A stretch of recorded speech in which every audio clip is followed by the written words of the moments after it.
the DOSC committee. Lindsay, do we have any apologies for absence? Thank you, Chair. No apologies received for this meeting, but we do have Councillor B and Councillor Clement joining us on the team. Yeah. John? Actually, it's up here, Coventry.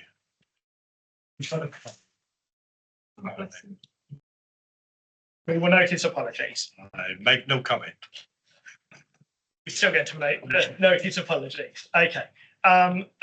Number 2, declarations of interest. Is there anything that anyone would like to declare that isn't in their normal register of interest? No? Okay. Moving on swiftly, therefore, to 3. Chair's remarks. At the last meeting, I mentioned the review of the scrutiny governance function of the combined authority. That review is still taking place. It was hoped that the final report would go to the board meeting, on this Friday. My understanding is that it's been delayed and deferred until the October meeting. But there will be a verbal update mentioned at the board meeting as to where they are with the review, and pending that, it's carry on as we are. That's my understanding. Dan, do you want to add anything to that? I think you've summarised it, Chair. But perhaps just to add, as members will appreciate, obviously it was quite an ambitious timescale that the WMCA board set for the review, particularly that it was occurring over the July and August months. Jodie Townsend, who's the independent person who is conducting the review, who many of you will have spoken to or had email correspondence, is continuing to work. I think the reality was with people's absence on holiday, etc. He didn't get to speak to as many people as he wanted, and Jodie requested that given that it's important that everyone has their say and he has proper time to consider those comments and submissions, he did ask for a couple more weeks, which the chief executive thought was a sensible suggestion. So, as you say, it's going to the October board now, WMCA board. There'll be a verbal update to members Friday, just confirming the current situation, but we fully expect the report to go to October, which will mean that the report from Jodie itself is expected in the next fortnight. So we will share that with colleagues as soon as that comes through. Thank you very much. That's all members of the committee. Yes. Yes. Excellent. Oh. Thanks, Chair. It is frustrating to have this delay because quite clearly there'll be significant impacts on members of this committee. Indeed, there are rumours, it was discussed at our group meeting, that perhaps this committee will be abandoned. We don't know. It's pure speculation at this stage. But I think my question is in relation to, okay, it's going to the board, a verbal report will be going to the board on Friday. Then at some stage, recommendations will be made to the board for the October meeting. Will members of this committee have the opportunity of receiving that report before the October board, or is it intended it goes directly to the board and we just understand the implications without having any input? My understanding from what Dan has just said is that the report will be circulated to all members of this committee in 2 weeks' time. The board meeting is on the 17th of October, if I'm correct. So that will give plenty of time for us as a committee to read it, digest it, and make comments or representations on it. And of course, at the board, whatever is agreed or not agreed, that report is subject to the normal calling procedure. So it can be called in if necessary through the normal governance procedure. And finally, and this is one of the things I said to the author of the report, is that whatever his recommendations might be, I don't think it makes any sense for them to implement it during this municipal year. And that personally, and this is just a personal comment, that I would like to see whatever recommendations he makes that are agreed by the board start from the beginning of the next municipal year, given we're going to be a third of the way in the municipal year. We've set our work programme, the OSC have set their work programme, our MEGs are up and running and functioning, and as you say, John, it would cause a lot of disruption and a lot of concern. So that's a personal statement. Astonishing, Jim, my hearing aid missed all of that the first time around. Okay. It's so 2 weeks' time, we will receive the report as members. Loads of to say 2 weeks written in stone. So the report is going to the October meeting.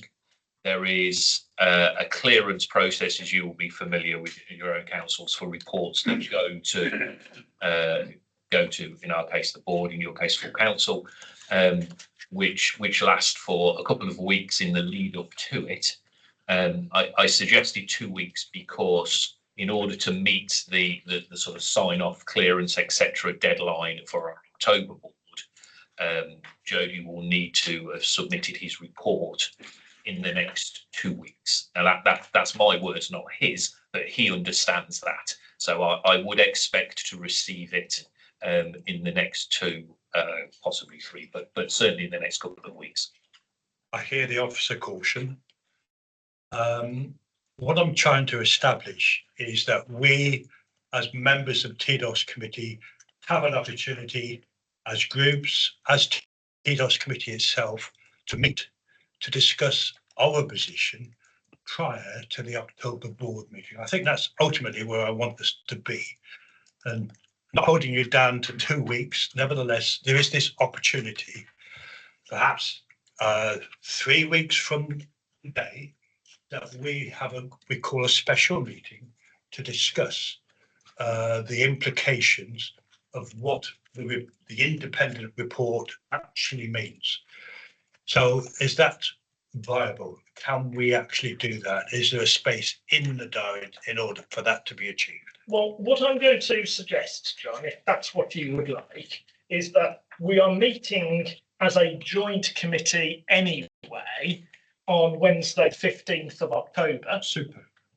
For mayoral Q&A. So I will speak to officers and we either decide to meet either immediately before or immediately after that policy setting meeting. Yep. As TDOS. Yep. Good. Right.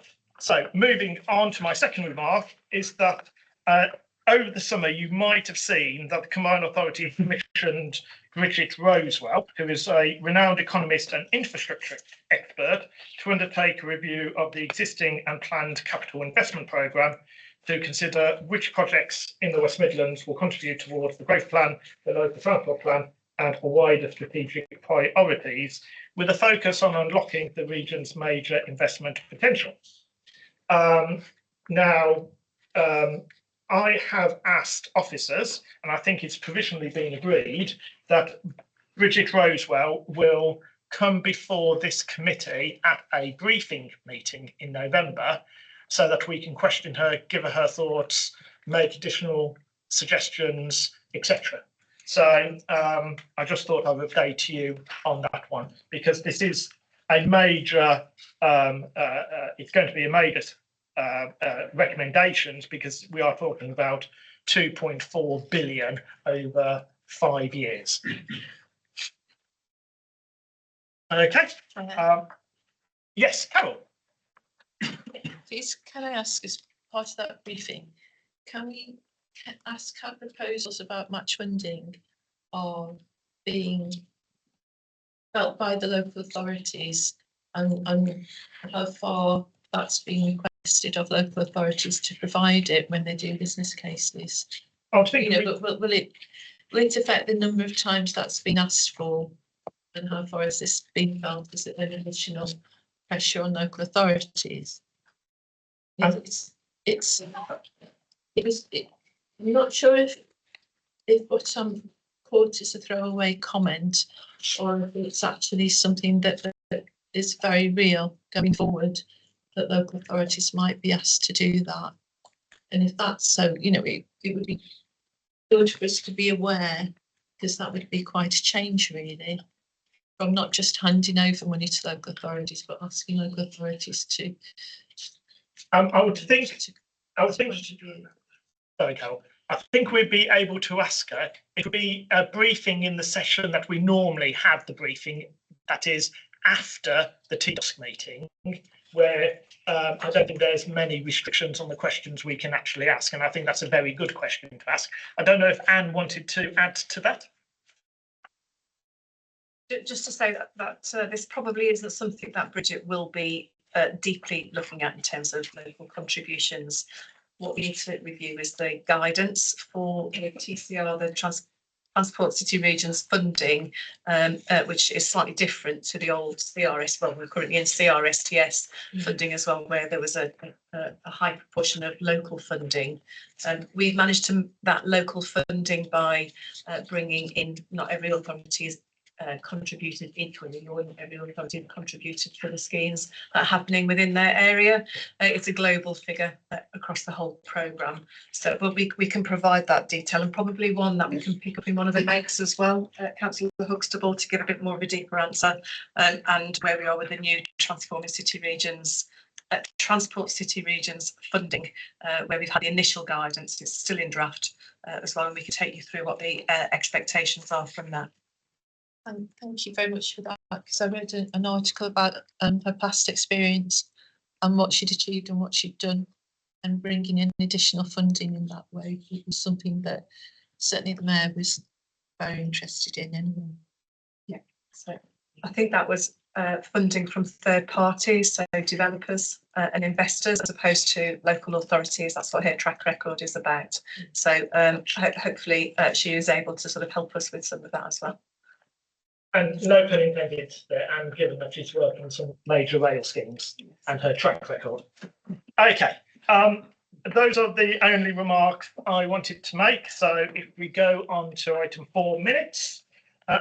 Minutes. Does anyone have any issue with the factual accuracy of said minutes? Councillor Kay. Thank you. Thank you, Chair. On page 3, when we were discussing the spending review summary for transport, I did make the suggestion that the budget should be found to encourage the adoption of EVs and home charging points, in preference perhaps to public charging points. Thank you. Okay, thank you. Councillor Hyatt. I think for transparency, it's really important that the actions agreed are reflected by a statement that should be there in the minutes. And certainly for my meg, when we look at micromobility, the reasoning behind that was because there wasn't a degree of financial detail in what we were presented on the day. And you wouldn't know that from the minutes. You can only pick that up from the actions 8 and 12, which were suggested.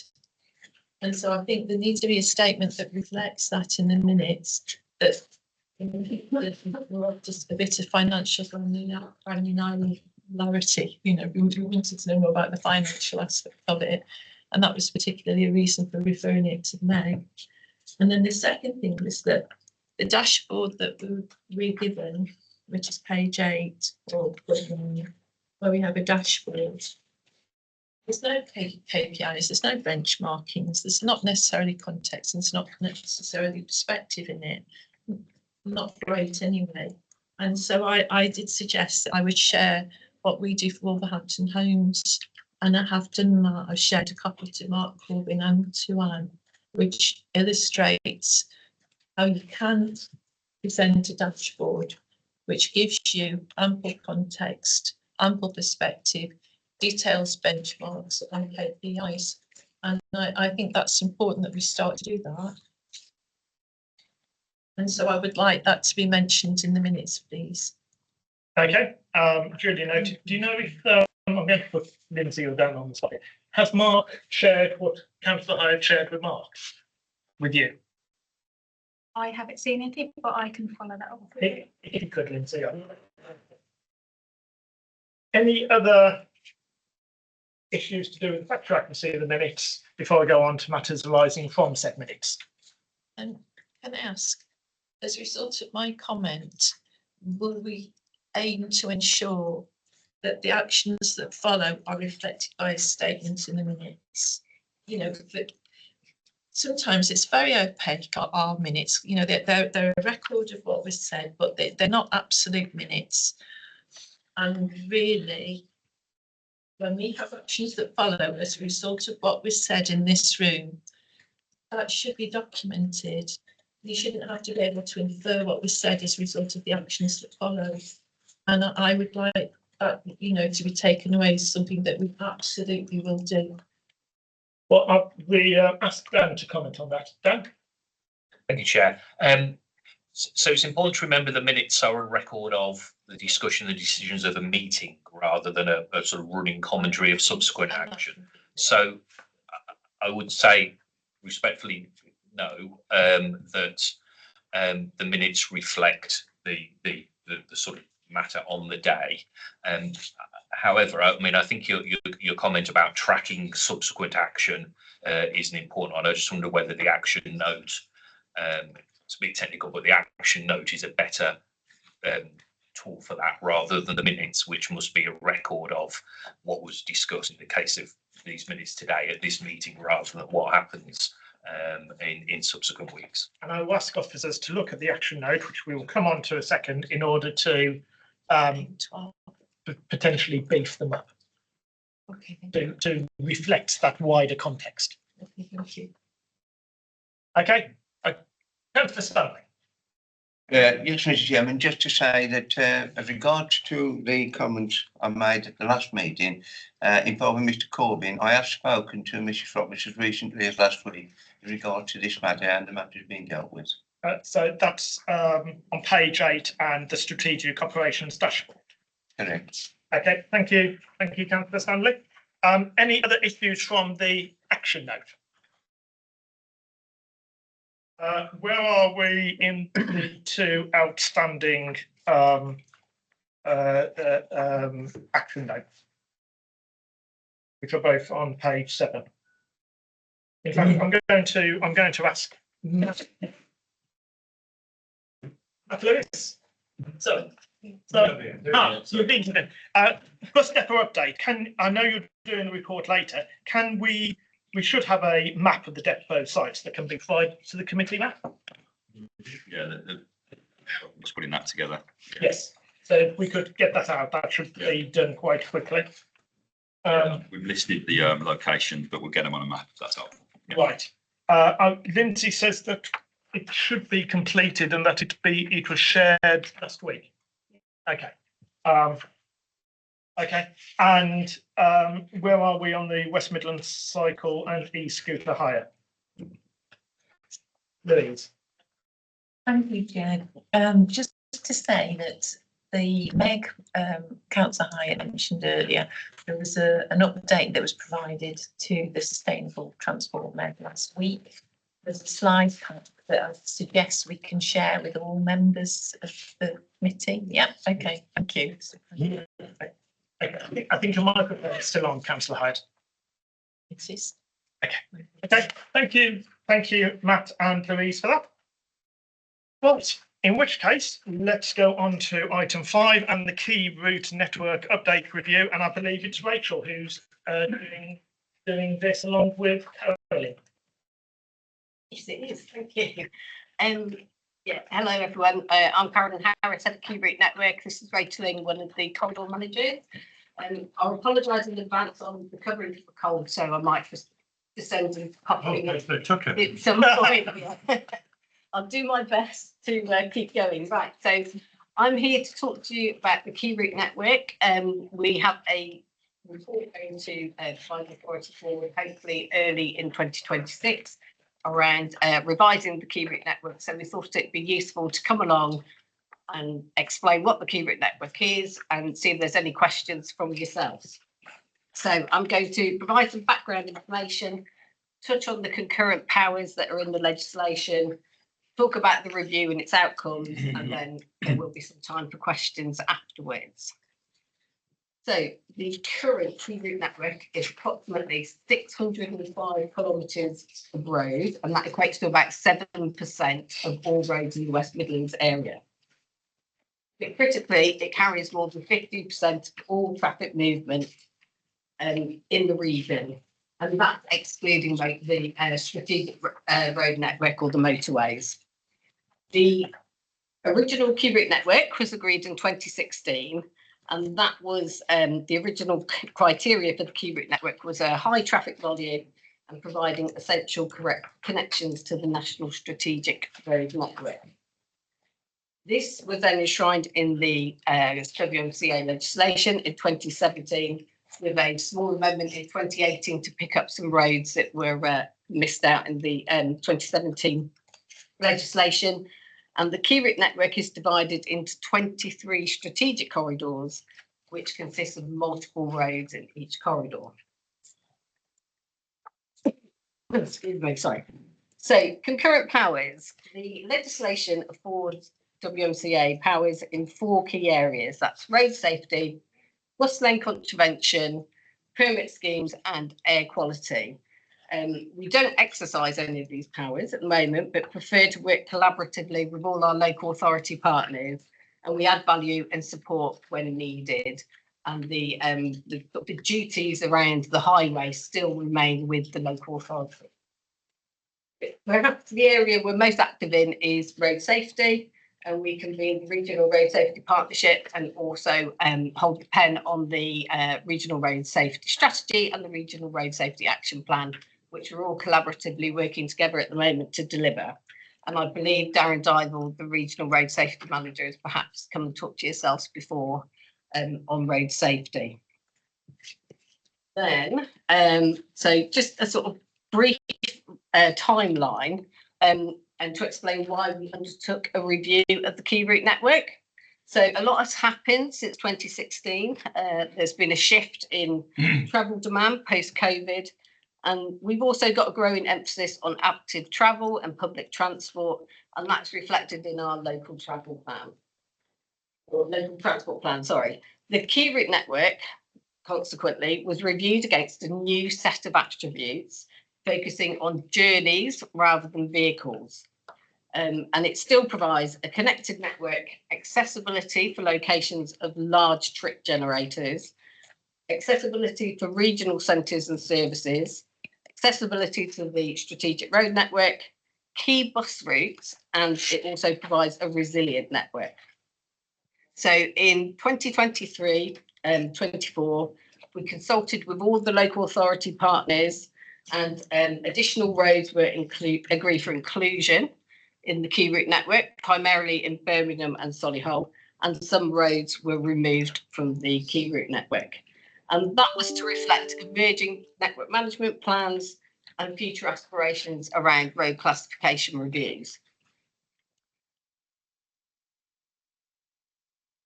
The proposed key route network will now be 643 kilometres long, so there's not much of an increase, and includes a whole new route between Birmingham City Centre and Chelmsley Wood.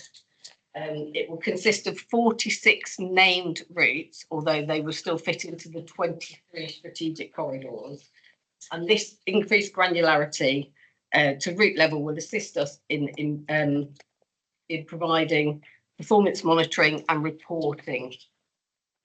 So currently, as I said, the last 2 slides are those new roads that are for inclusion, primarily in Birmingham and few in Solihull.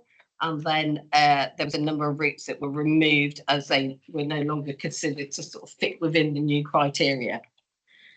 So as I said, the current status is we are waiting for to take a report to board around the key route network review, and that's very much subject to the board regarding the legislative change that's required to amend the WMCA legislation, which I believe is going later this week or next week, later this week, yeah. And should we get approval to change the legislation, we will then be seeking approval from the board in early 26 to approve the revised key route network. So, any questions? Happy to answer them or try to answer them. Councillor Lau. Thank you, Chair. Well, welcome the reviewing of the key road network. Well, what I'm worried or concerned with is what we taken out. With my local knowledge, this one Grove Lane, it's 101 route, is being taken out. And I think the Villa Road is taken. Look, they know which part of Birmingham you live, or what the end of the area you live in West Midlands. Every bus user needs live bus service. So while moving some of these routes, you are more or less not looking after the bus users in that area. I know with the local knowledge, 101 service on Grove Lane, it's a bottleneck. It's the bus can become unreliable because the narrow road and park vehicles. So if anything, I wouldn't be taking these out. I mean, as I say, it's not we're not doing any good service to the buses on them routes. So could you please consider that you try to include this every route? Yeah, I mean, certainly we've had a lot of discussion with Birmingham City Council around what should and shouldn't be included in the key route network, and Birmingham do have those aspirations to declassify some of their roads to try to better control where the traffic is or which roads the traffic is using in Birmingham, and equally to help them with their long-term aspiration of getting people out of the vehicle. We're specifically talking about the key route network here, but we've also got the bus route network, and we're very much focusing on how that performs as well. This is just a slightly separate designation of the road. So it's not, if it comes out of the key route network, it's not that we will no longer worry about that. This is just sort of making sure that we're positioning the roads in the right set that it needs to sit in. So places like Grove Lane and Villa Road, and they would sit very firmly in the bus route network, which would be afforded the same oversight as we give to the key route network at the moment, although we wouldn't have any concurrent powers associated with the bus route network. Sorry, to come back, but it doesn't help us if the problem is going to continue, and I think that's the impact on the bus liability. And similarly, I remember number 11 route out of Circle. Many years ago, we spent £20 million trying to improve liability, and we, to me, up to now, what have we done on number 11 route? It has worked. So we seem to be wasting our money. So really, we'll make so. What are we actually taking? It doesn't deliver the change, make a difference to the bus users. It will certainly. I mean, the key route network. There's no specific funding attached to the key route network, so it's very much linked to what other delivery is happening in terms of both sort of physical delivery and travel and behaviour delivery. I don't think that taking the roads out of the key route network will necessarily see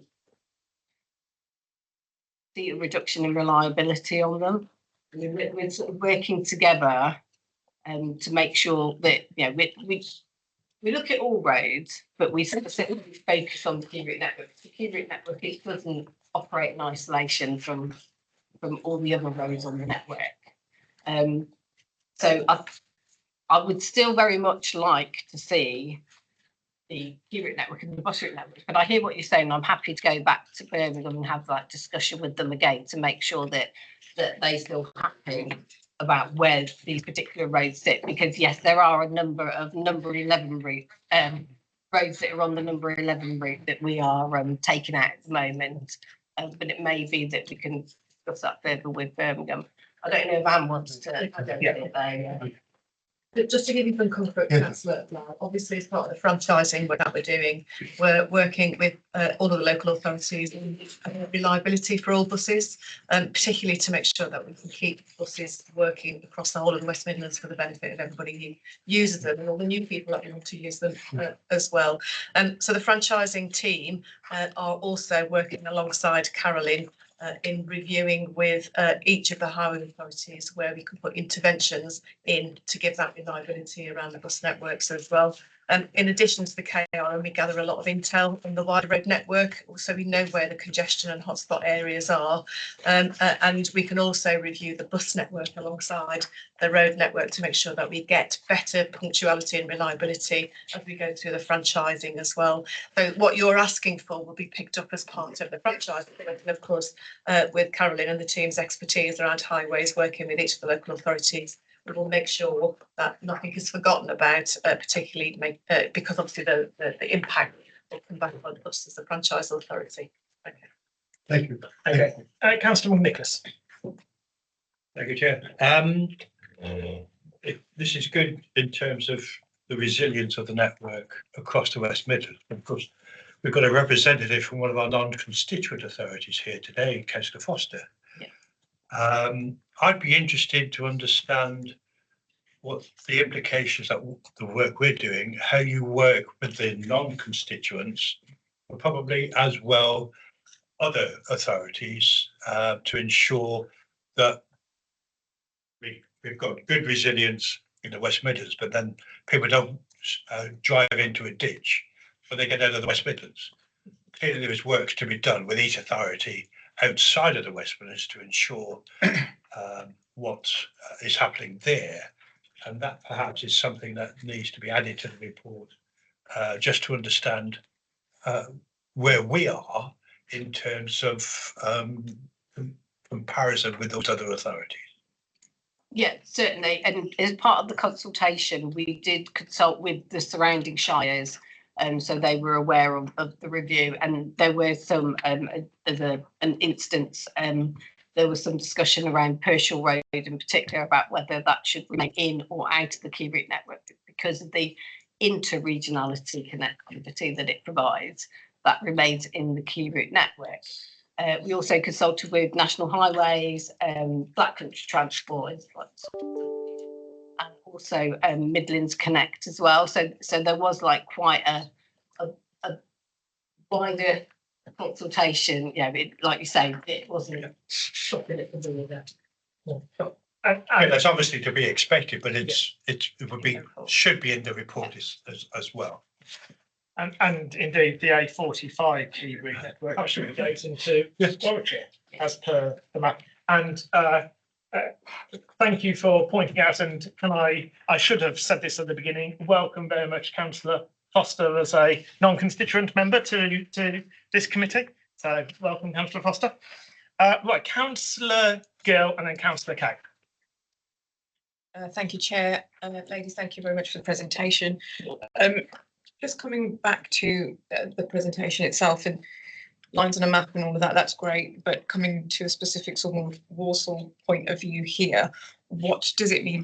I understand you've got listed points on what's been removed, etc. But what does that actually mean for Walsall, especially for the commuter flows, freight, etc. But then also understanding in terms of funding, I know you said that there's nothing specifically funding wise going out to different regions, etc. But will that come back to the local authority in terms of being saddled potentially with unfunded responsibilities? But if you can give me an overview of how it affects Walsall, essentially. So there's no material change to the key route network in Walsall. What we've done is, I think we took one road out of one strategic network and strategic corridor and swapped it into another strategic corridor just to sort of make more sense of the reporting and monitoring. I should mention that we're rebuilding our performance monitoring dashboard at the moment, which will sort of look at each of these routes on a monthly basis, and more than happy to share that with councillors. In terms of sort of responsibilities that might go back to Walsall, as I said, all the powers still and duties still sit with Warsaw at the moment, so we just have that strategic oversight of the Cambridge network. So there's not going to be any change in that arrangement. And certainly from a funding point of view, yes, the key route network helps to identify those key corridors and where movement is happening or journeys are taking place. But any sort of scheme development would be reliant on what each individual local authority is looking to achieve and what the sort of funding requirement across as it is now. And I don't remember what the new title is, but the transforming cities going forward. Any follow-up, Councillor Gibbs? Just to say that maybe if there's anything sort of specific I could get sent over for Warsaw, that'd be great. Yeah, certainly. Councillor Kay. Thank you, Chair. At the south end of the map on page 26 of proposed routes, the key routes terminate at the M6 in rather rural surroundings. Has consideration been given to extending the key routes to Knowle and Dulwich, which is now quite a growing centre of population? Yeah, we did have some quite lengthy conversations with officers at Solihull, and they asked us to extend just beyond the motorway junctions on both on the A3 400 and the A41 or 4141, so they could better understand what that movement is going from the more rural areas of South Solihull towards Solihull town centre itself, Shirley, and then beyond, but not to extend it all the way through to the borders with Warwickshire. And so it's the time they felt that that wasn't required, but as you say, there is a lot of development coming through in that area now.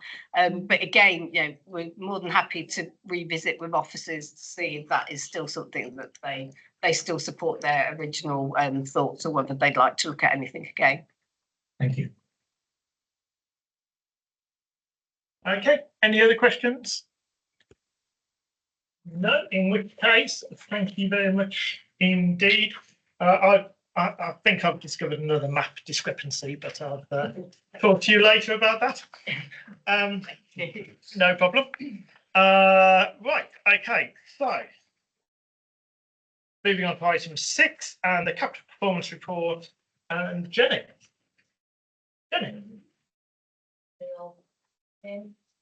We've got the report and the dashboard and a set of what I hope are very informative, hopefully for everyone actually on major projects today.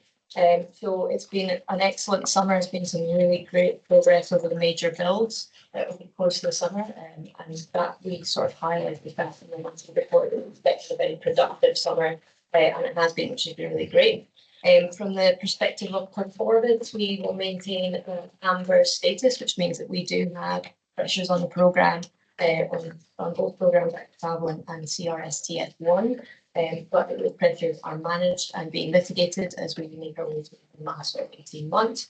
And I would expect that amber RAG status will remain for the remainder of this particular programme. We've had an increase across the region in terms of our involvement with local authority delivery teams. As discussed at the previous committee, we have implemented more support, a bit more strengthening of the TFWM programme management space, which has been very fruitful so far. What our job is, I suppose, to do now in the last 18 months is maintain that momentum and increase it where we can. Delivery teams, both internally here at TFWM, but across the local authorities as well. So we are making some significant inroads, I think, into getting better visibility and get future communications across the partnership, and seeing some progress for that.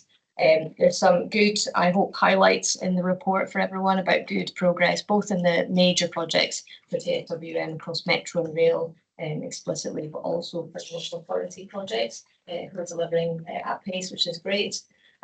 You won't see a major change on the RAG status for CRSTS within the dashboard. The rebase having just taken place, we've got the next iteration to go before we'll really see something that we can compare against that new baseline. So RAG statuses have been maintained across all the local authorities for the previous Active Travel equally is making inroads into its new fundings. We've got integrated settlement. We're in year one, of course, and we're looking at what the new schemes are going to look like and driving that forward. And internally, we're looking at how we consolidate and streamline the processes for local authorities in particular, so that we can bring them forward a bit more quickly than we've maybe been able to do in the past. So all of those are positives for us. In terms of risk at programme level, the four major risks that we're maintaining are reported in the dashboard and are not a surprise, I think, to the committee. So parallel delivery has its challenges, and we are taking a proactive approach to mitigating any pressures on time, schedule or cost for any of the major projects going forward. But we're seeing good progress across the board for that. We're also taking a weather look at dependency management between local authorities and the capital projects in the region for TFWM to make sure that we can make any efficiencies where we can, and also just make sure that we've got good visibility and dependency management. But we want to get us through delivering multiple major projects at once. We've got 5 stations entering into service over the next 6 months. That's no mean feat for the rail programme team who are doing a lot of parallel work there, but really great progress across all the stations over the summer to bring that forward, which is great. And Metro equally on an entry into service space now. So these are really critical periods of those major projects to make sure that we manage and maintain closely with our delivery contractors and also our integration pieces with local authorities, with highways and rail partners in the industry to make sure that we get through those entry into service periods really rigorously, but in parallel, we've got to manage those risks across the piece. So not an easy job, but one that's going particularly well now. We've made a few changes to how we are approaching some of those spaces as well to make sure we can manage those parallel risks. That concurrent project delivery piece will be maintained and they're going to be go forward and we get towards the end of the CRSTF1 programme. We did have a discussion the other week at the Parliament's Meg, myself and Louise had a discussion on how we might improve the roadmaps towards the back to include the RAG statuses per project, so that people get a bit more information on how we're individually performing as well as collectively performing. So we'll look to implement that.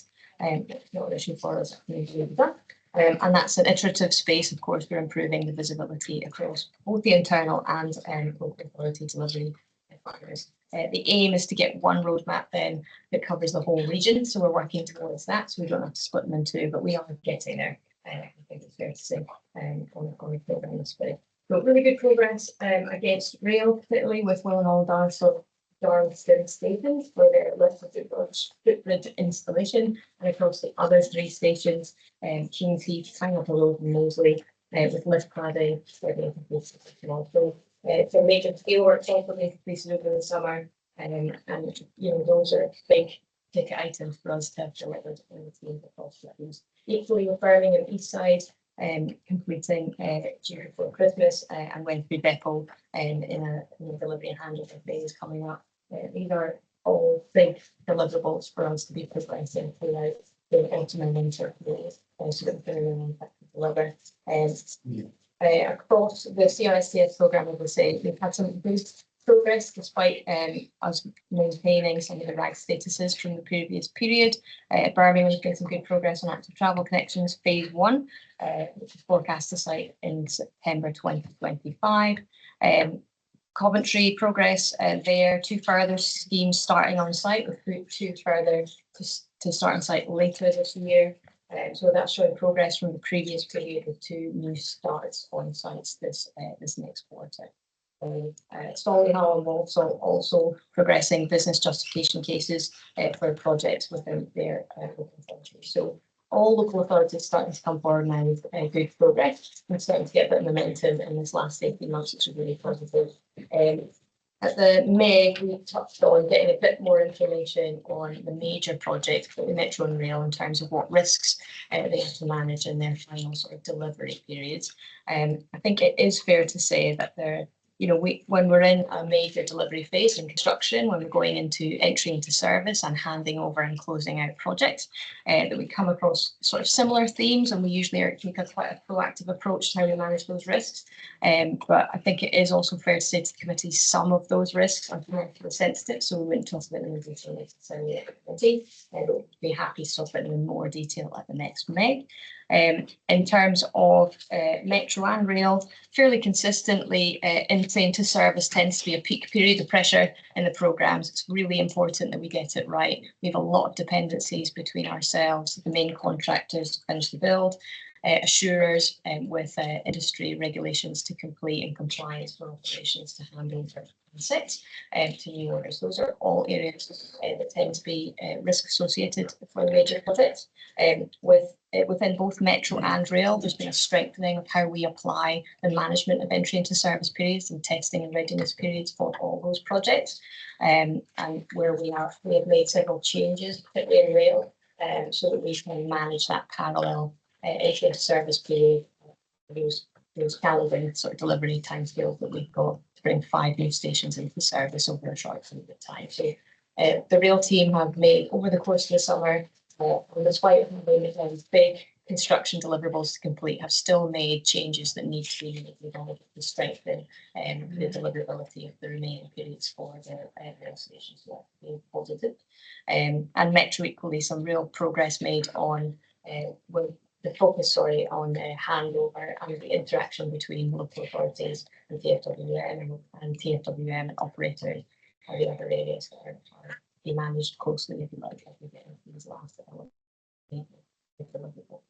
So plenty to look at, I think, which is nice always when you get to a period when you can start to see major parts of the build in the flesh, as it were, and we're moving into a space where we can really see how things are going to look, and we're getting into a period where we're testing for readiness into service. So really key moments for us over the summer, and as we get into the winter period this year, will be major deliverables there for both Rail and Metro, but going well and actually progressing at pace nevertheless. So despite some high risks there, some real progress on site across all major projects, I think it's fair to say. So largely positive to summarize it, and with that I'll take it. Thank you very much, Jenny. I've got Councillor Akhtar, Hyatt, Stanley and Kay wishing to speak, but I'm going to invoke Chair's privilege. And just to say, I think the key phrase I heard was plenty to look at. Yes. And I would encourage MEG champions to consider whether any of these schemes, now they are focusing on actual delivery, whether they would be suitable for site visits for your MEGs, so we can actually go out and rather than just receive a very interesting and comprehensive report, Jenny, but actually to look at them actually on site. Now there's plenty to look at. I'm going to call Councillor Akhtar first. Thank you, Chair. This is all about, as you said in last meeting, delivery. It's excellent report. Jenny has succeeded in presenting the report in a single view. And I'm so glad that Transport for West Midland officers and local authorities officers are working together to deliver the projects and program. 18 months, that is the challenge for all of us. And I wish officers all the best. And politely, I will say that all of us will hold their feet to fire to make sure that they deliver within 18 months. Yes, Jenny mentioned challenges and risks. I'm not very happy about the amber status, but with challenges and risk comes opportunities. And these opportunities are for our residents, and those are that we want to make sure that West Midland is well connected far as transport is concerned, because transport is an integral part to successful economy and also to our communities. And therefore, please, I would ask Jenny and other senior officers here. The challenge to us is, I haven't got a question. I'm a champion of this MAG. All we want is, as I said, delivery, delivery, and delivery within 18 months. And if there are risks, if there are problems, if there are issues, we want to know beforehand. Thank you. Okay. Do you want to reply to any of that, Jenny? Very much, Madam Chair, and also duly noted on fate to the fire. Very hot over here. Councillor Stanley. Yes, Mr. Chairman, my question is, what is the current status of burnt tree in Dudley? One side of the island is Dudley, the other side is Sandwell. At the moment, it's chaos because of Castlehill being closed. There's problems and developed over years with the bus lane by the Tesco there. Every time I ask this question to anyone, oh, it's got to be done and this is planned and all the rest of it. What is actually happening down there and when will any work begin? Because at the moment it's utter chaos. I'm going to call Annie to answer that one. So we're working very closely with Dudley Council, actually, who are going to lead on the delivery of that project. We've also enlisted Mark Corbin and his network resilience team to put in mitigations to ensure that we've got traffic flowing through whilst those works are carrying out. I haven't got the dates on top of my head, but Councillor Stanley, if we take an action away and we'll get you the programme for delivery, but I definitely signed off the project with officers at Dudley and with the team here at TFWM, and that scheme is due to start at some point in the near future, but we'll get you the details and also what the mitigation plan is to make sure that traffic, well, not traffic, movement, people movement through that junction as it goes on, and also the interface with the works that are still going on around Metro and Dudley interchange as well. Can I just follow up with that before I please? Very, as you know, I think we've got this problem in Dudley. We're getting the metro track right. Are we expecting to find anything similar along that line with towards the town centre, or is this the only problem identified where the levels are out of sync? I'm not aware of any other issues, and that issue that you've raised is one that's been mitigated now. So we're just in the process of reviewing the whole line, and we're hoping at towards the end of this year. Obviously, we need to do the entry into service where we'll have trams running along there and checking the rest of the tracks as well. So we'll keep you informed on that basis as well. But as far as I'm aware, I'm not aware of any other similar issues in relation to track alignment. Thank you, Andrew. That's right. Thank you, Chair, and thank you for this comprehensive report. It's definitely, there are features that I hope to look at in greater depth and make a sustainable transport mode. In the meantime, however, I've got 3 questions. We know on page 41, which is probably my computer's 41 actually, but several active travel schemes need to be rebased, whether they be rebased and a business case submission is will be to progress and expected to be submitted in 2025-26. When you look at page 42, you can see that Wolverhampton has 4 schemes in development. How many of those are schemes which have been replaced? And if they are replaced, we don't know if they're going to be accepted. But how, you know, is that resubmission going as expected, and are you expected them to be agreed to? So how real is that number for, you know, 4 schemes in development and likely to go through? I wondered what dependency management means in practice. It's one of those phrases which can mean different things in different local authorities, really, I think it's fair to say, and combined authorities too. And so, and the next thing was looking at page 43 and 46, where you look at the Wolverhampton figures. And there's quite a big variance in at Wolverhampton, where you've got a budget of for the whole year of 6.7 million, I assume. And the forecast spend 39.7 and the variance of 17. That's like 15%. I expecting that money not to be spent, and what happens to that money? I don't feel that I didn't get that I could understand what's behind the figures. So that's the question. Jenny? I'll take to answer all the questions. But we'll do our best. Might have to remind me of 41 a little bit. Any rebasing that we've done has been to enable deliverability. It very much with a view to we will deliver. In terms of the detail on it, I'll probably go and get a detailed answer for you and give it to as a response to the committee rather than try and do it off the cuff. I might not get 100% correct. But certainly I'll have a look at giving you a bit more detail on that. If it makes more sense in terms of it. Dependency management, yeah, you're right. It does mean different things to different people depending on what it is.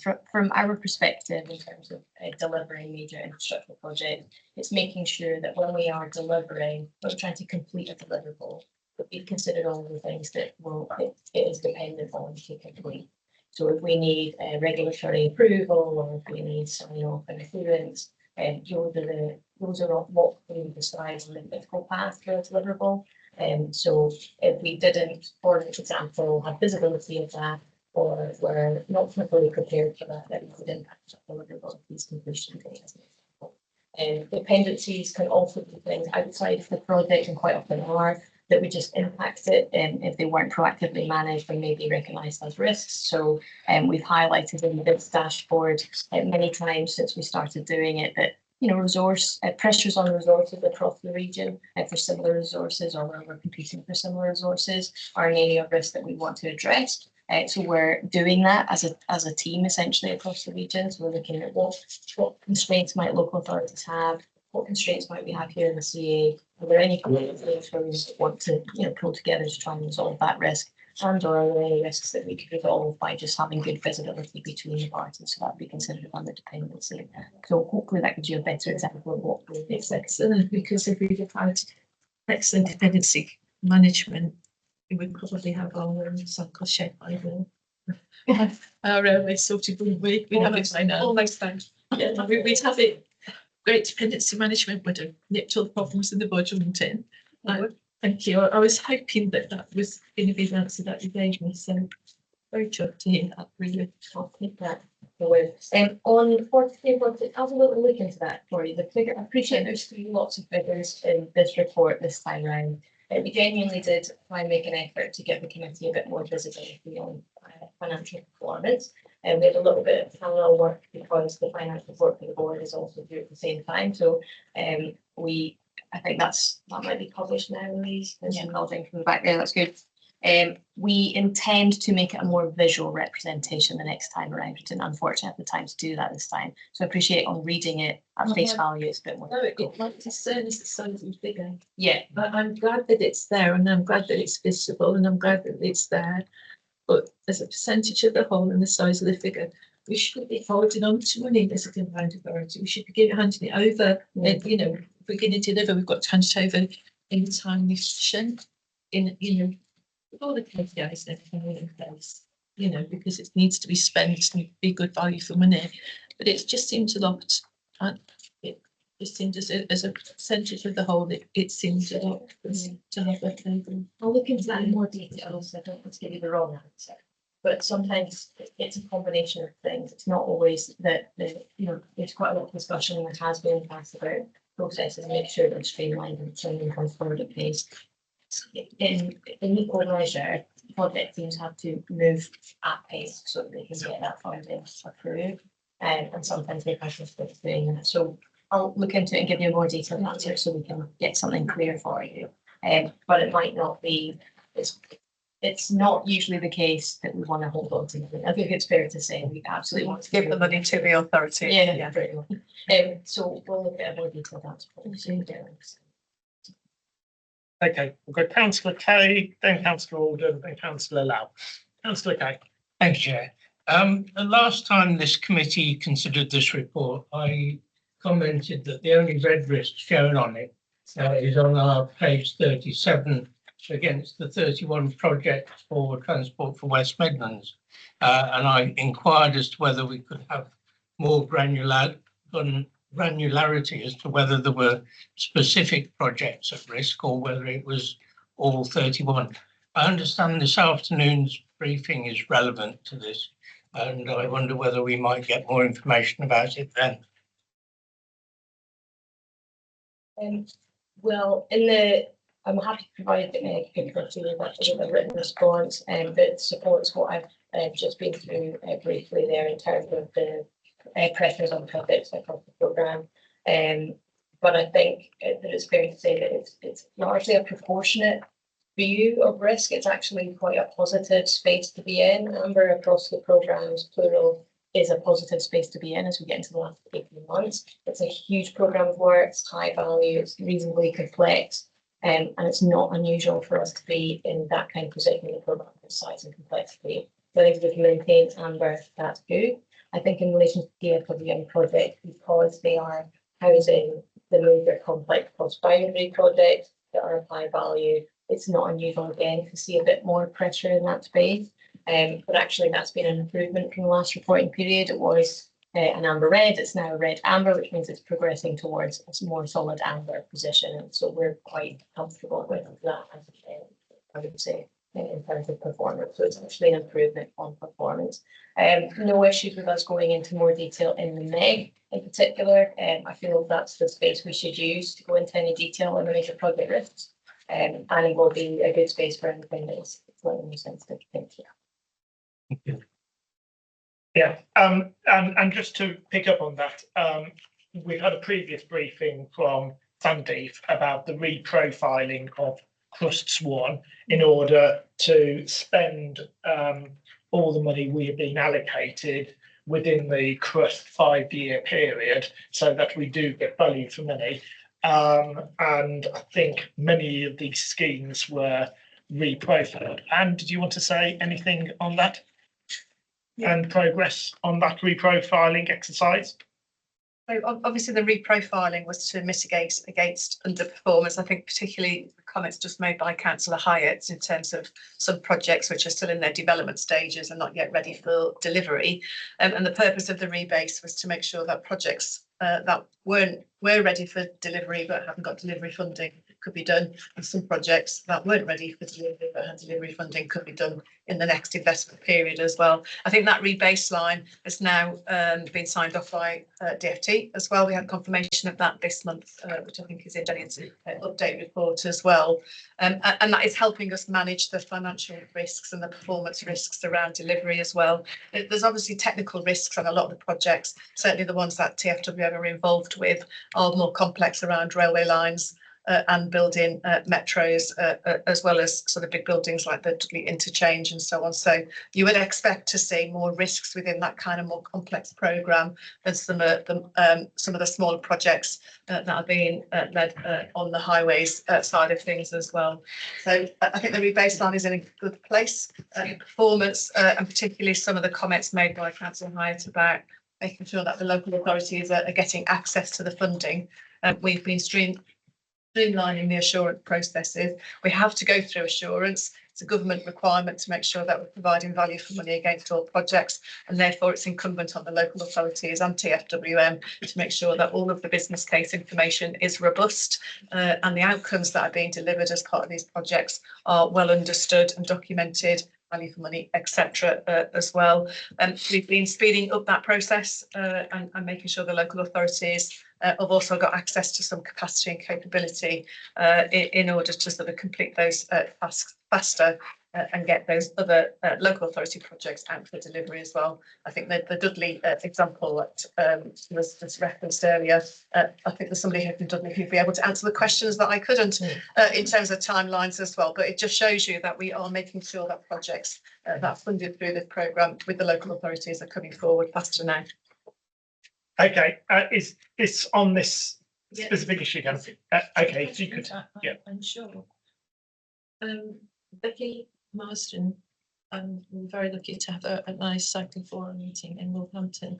As she mentioned, using Greater Manchester's model, where they have the same start of their run form, and then they add on amendments, which reduces the time of having to resubmit and having to do things because of everything's amendments.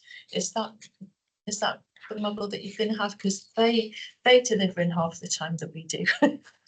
They are pretty good, really. It depends which programme you're Yeah. talking about, and Active travel. Manchester's performance is no The different. Greater Manchester Active Travel. So you're talking about active travel. Yes, specifically, and they are twice as quick as we Yeah. are. Really.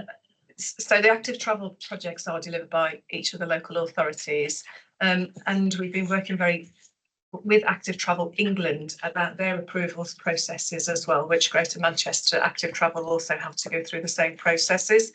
And we are trying to speed up some of those things about a programme. Each project is run as a separate project. Some of them are also funded through CRSTS as well. So we still had to take them through the same assurance processes as part of that. But I can have a conversation with Becky and see what she thinks is different about what we operate here. But I don't think it's that different to what Manchester do. And certainly the local authorities, some of the schemes, particularly for active travel, are now coming out onto the ground as well. And a lot has been delivered if you look at the active travel update as well. Okay, Councillor Ord.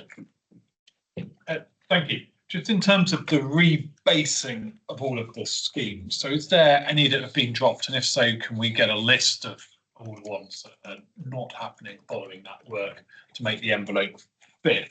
And then just on page 43, on here you can see that the forecast is that over 10% of the spend won't happen this year, rising up to 25% under Coventry. Is that going to have any cost implications? And if so, what is the financial implications we're aware of currently of those schemes being delayed? I'll answer on the rebaseline. The list was included in the private appendix of the CA board paper that did the rebaselining. They will recirculate that so you've got access to it as well. It was in the private appendix because it has financial information, which for commercial reasons, when we're bidding, contractors are bidding for the work, we don't want them to have access to that. On the other, Jenny, are you able to answer the other questions? Not in detail, but I can get detail for you. So it's worth considering that we're currently in a quarterly M&E period, so we'll get more detail anyway on the performance. And our aim, of course, will be that we mitigate that. And that's what we need to do. And Lindsay is busy typing up all the action points as we speak, as we go through all these questions. Councillor Lau. Thank you, Chair. Chair, historically, some of our projects were impacted by quality shortage and also the staff shortage or skilled worker shortage. And consequently, they went over budget and didn't meet the deadlines. Are there any projects are in that risk category where they have this same issues, supply chain issues or labor shortage issues, and that will put them over the budget and over the deadline? Hopefully.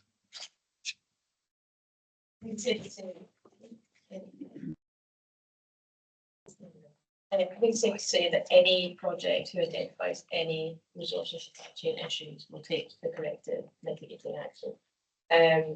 It's not unusual to see a little bit of that as we go through the major development phase.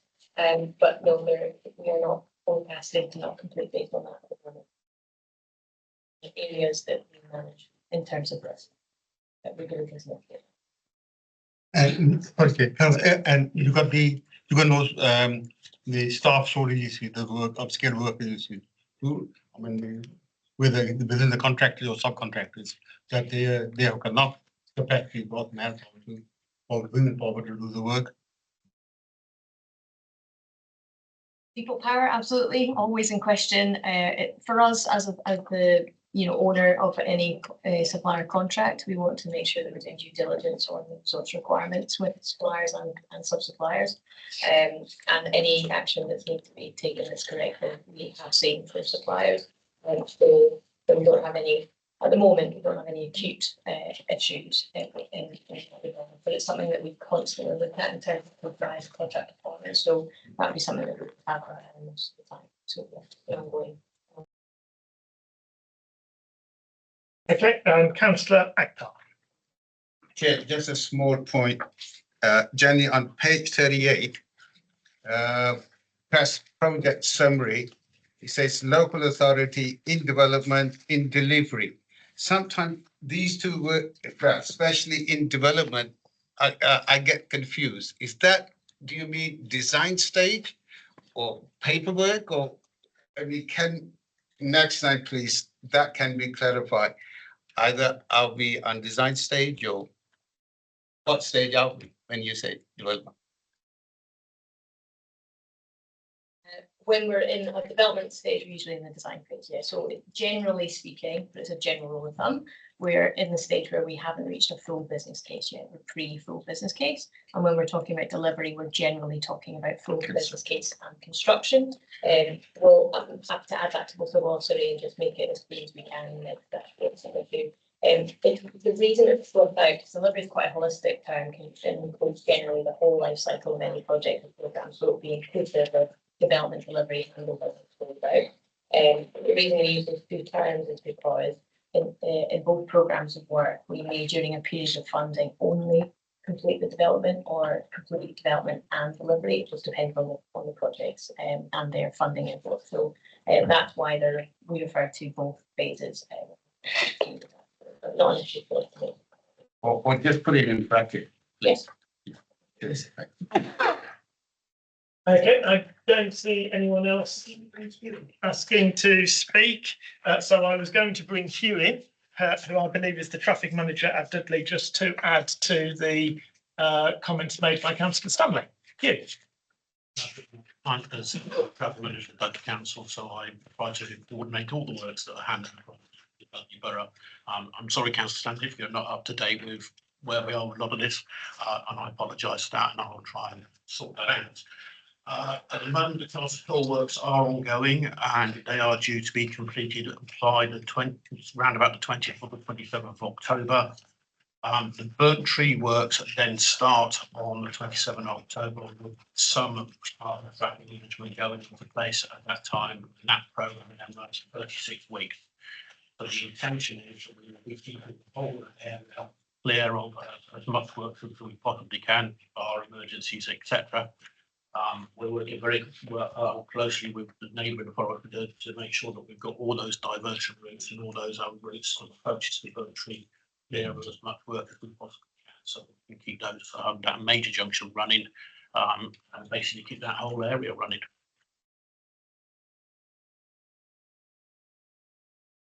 If I could just come back on that one and not being too parochial. It would be best if you kept all members of Dudley Council aware of what's going on. We're all having problems at the moment with the traffic situation. Believe it or not, it took me 2 hours to get here this morning, but it normally takes me an hour because of the congestion around there. One of the biggest problems we seem to have is having the two major projects taking place at the same time. That's the metro and the refurbishment of the bus station or interchange, whatever you want to call it, and it is causing chaos. Not only causing chaos for people using the road, but also having an adverse effect on the traders in Dudley itself, where people are deterred to come along because of the inconvenience it is to get into Dudley at the present moment. So those are the points I was making. And it would be nice if we could be regularly updated. I use public transport every day, and people are asking me, how long have we got to wait before the interchange in Dudley reopens? I have said I haven't got a clue. When's the metro going to operate? I haven't got a clue, because it's just going on and on and on. And so, you know, keeping people informed, it would be a good idea. Okay, I think that's a comment rather than a question, Councillor Stanley. Thank you very much. Yes, Councillor. This is not acceptable, Chair. We are elected members. We must be informed so we can inform the residents. I think we should send a letter from this committee, from you to Dudley Council. It's not acceptable at all. I mean, what's the point of having this? This isn't a talking shop. And look at the pleading our colleague is making. So please, we need a bit more than just you telling just an individual officer. You need to write this letter that is not acceptable. Thank you very much, Councillor Akhtar. here's a commitment for you, because I will be attending the board as an observer member this Friday. I will personally raise this issue with the leader of Dudley Council, who will be present. Thank you. Councillor Hyatt. Chair, can I say there's a broader context here.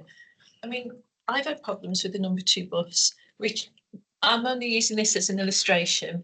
And the reason why is because of roadworks on the Cannock Road, which is miles away on the other side of town.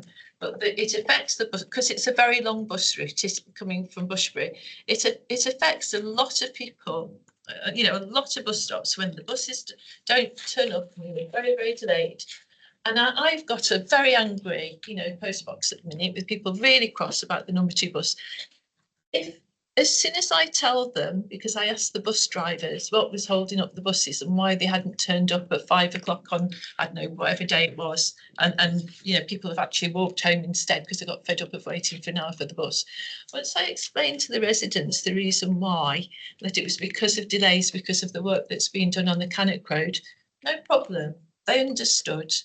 They didn't think the buses are crap. They didn't think the buses are rubbish. All the anger that I'd had in my email box disappeared because they understood, because they know buses can't fly and they know they get stuck in traffic, and you know, that's the way it goes. And I do think that we miss a trick. As councillors, we might not be professionals of transport, but we are an authentic resident voice.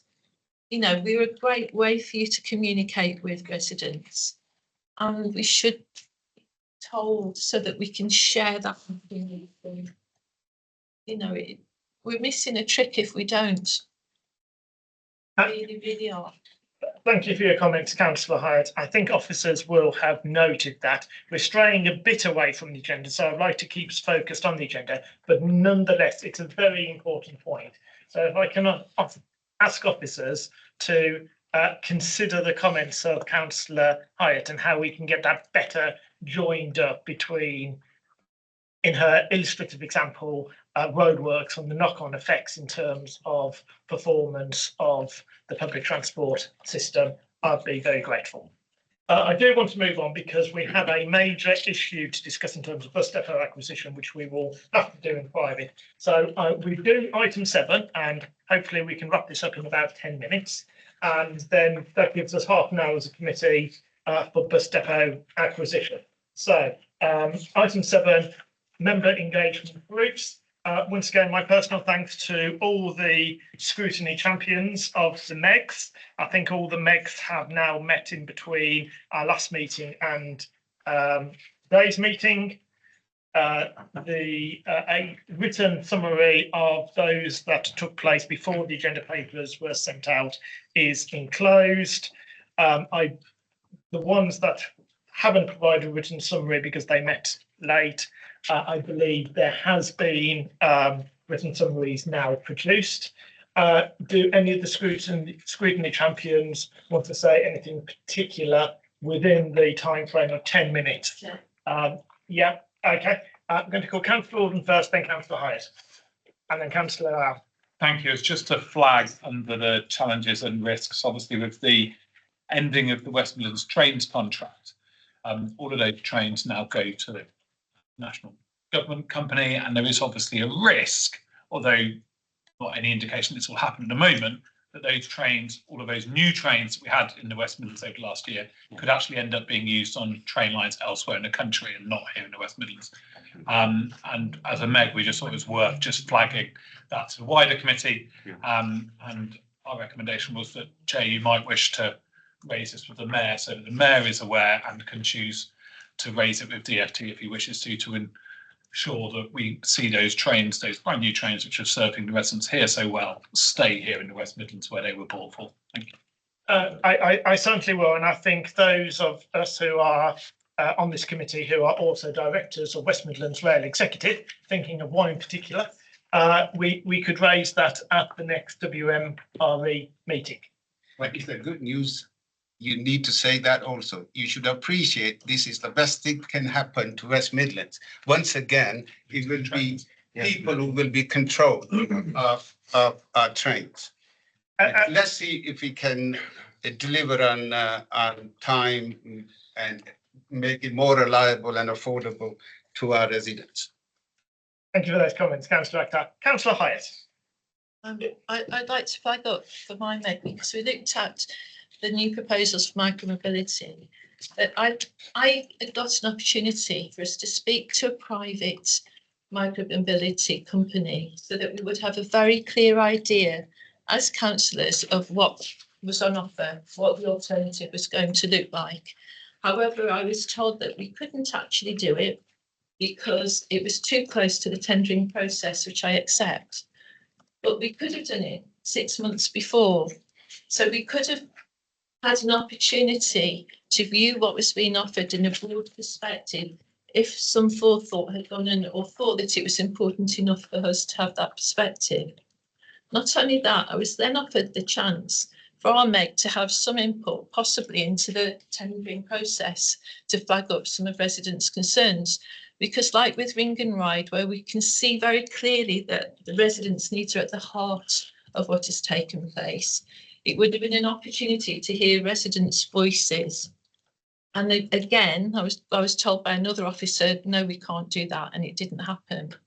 And I just want to flag up that we bring an expert, authentic resident's voice to the proceedings. And I think we are of value because of that. I would have loved to have heard from that private company to know just what's on offer and what they can bring that we couldn't, to know how different it has the potential to be, how they can help us to progress our transport plan as a combined authority. And yet we couldn't, because there wasn't any forethought to think that actually we might want to do that. We might want to put the proposals in context. And I would like for that not to happen again. And I would also think that if there's a tendering process going out, some thought has to be thought. Can we get authentic voices in there somehow? And I know you were residents, officers of residents. I know that you liaise because of, customer feedback and that. But I do think that we have something of value to bring, and we couldn't.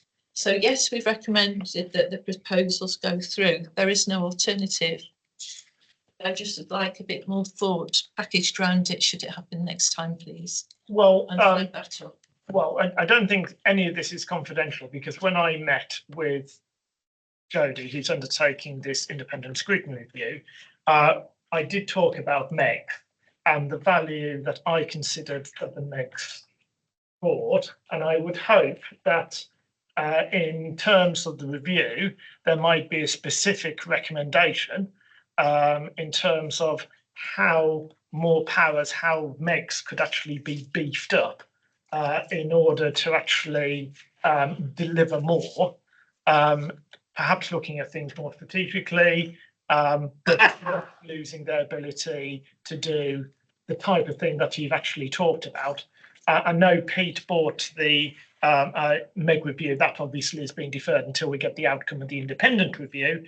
But I certainly think there is, in my personal opinion, again, a greater role for Megs in terms of beefing them up and making more of them, adding value to the work of this committee. I'm going to call Councillor Lau and then Councillor Kay as scrutiny champions, and then I'm calling Councillor Clements. Councillor Lau. Thank you, Chair. Say what Councillor already said to us, that we may lose the new rolling stock from the Western Railways. As you know, over the years, it took us many years lobbying to get change or new rolling stock. It would be outrageous and disgraceful for anybody to take the new train away from this region. It won't be, I don't think it'll be acceptable to this region to lose new rolling stock. So we should do everything we can to keep our new rolling stock in the Westlands. And going back to my own air quality, congestion, and environmental impact, Meg, we had a first meeting, and the notes are there, and I got nothing to add to the notes. Other than that, we are open to any member of the this committee to give us any suggestions and any ideas how we can if you will work better with the MEC and try to clean away quality in the region. Thank you. Okay, and I think that members, if they would like to, would take Councillor Lau up on that invitation. Councillor Kay. Thanks, Chair. The passenger and road safety MEG had a particularly interesting and informative, I think, meeting. But unfortunately, because perhaps it was held right in the middle of August, we only had 2 or 3 members of this committee present. And it made me wonder whether it would be feasible to record the MEGs as a private recording, accessible to members of this committee, that we had a resource that we could dip into when the relevant topics come up for scrutiny. Thank you. What I'm going to suggest is, again, officers think about that, and that in terms of any future revision of MEGs, that is a key recommendation for officers to consider. I don't know if it already happens with some MEGs. Anyway, if officers could take that on board. Thank you, Anna. Right, and then Councillor Clement. Yeah, thanks, Chair. Just in relation to the points that Councillor Hyatt Carroll was raising about the tendering for the micro-mobility schemes, I think I saw the invite for that meeting. Unfortunately, I couldn't make it, Carol, because obviously it was in the summer just after the bank holiday. But I did think it was a bit strange, and I suppose for me, I wouldn't ever have had an expectation that we'd be engaging directly with individual providers, because I just think that even if it's done with the best possible of reasons, there would be a perception that them having undue access to us. But what I think could be useful for the MEGs is to have the ability to comment on tender specs at the time when they're being drawn up, so that we comment on the content of the specs at a time when it's a chance to influence them. And that to me is comparable to the discussion that we had last year about the having sight of the job descriptions and person specs for the active travel and road safety champions, where I feel that we could have played a useful role if we'd seen those job descriptions and person specs in advance before they became finally decided. So I just wanted to just make that observation and thank Councillor Hyatt for her continuing advocacy for micro-mobility schemes. Thank you. Thank you for those observations. I think Pete wanted to come in. Yeah, similarly, I'd like to say thank you to Councillor Hyatt and to Councillor Clements on those points. I know the team had a positive engagement session to talk through some of the points, but I absolutely recognise some of the comments that have been made today with regards to we have to be very aware of procurement rules and regulations and activities.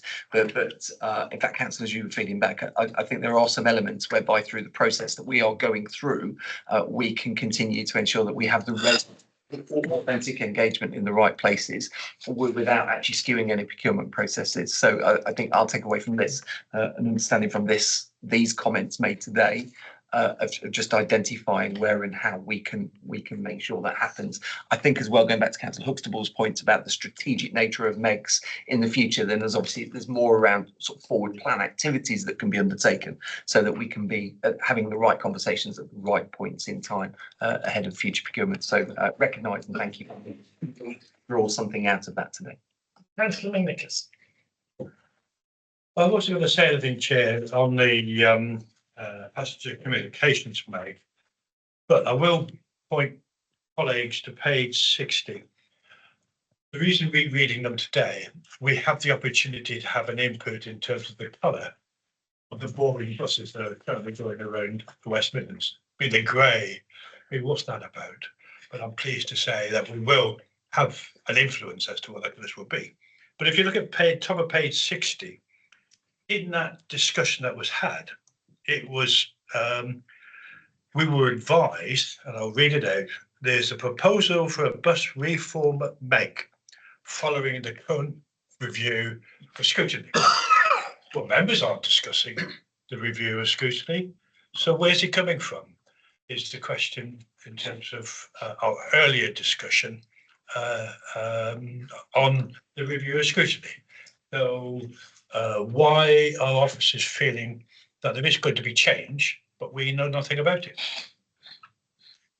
I would say temporal mutantur et nos in illicit arbor, but Pete.